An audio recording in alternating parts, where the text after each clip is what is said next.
This is the practice test for algebra. Here we're working on problem number 1, which says, what is the value of 2xy if x equals 3 and y equals 2?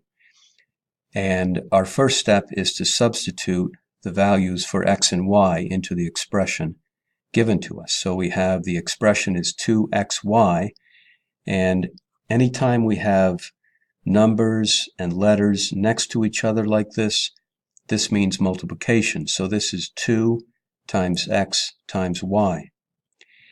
And we're going to substitute the value of x, which is 3. And so I replace the x with a 3, and the value for the y is 2.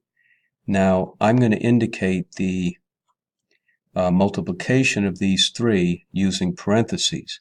Anytime we have a number next to a parentheses, that's a multiplication. Anytime we have two parentheses next to each other, that's also a multiplication. And so this is going to be the multiplication of 2 times 3, which is 6, and then 6 times 2, which is 12.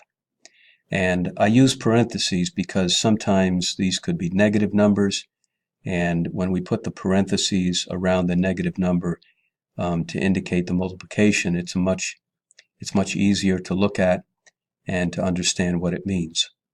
So our answer here is 12, which is letter C.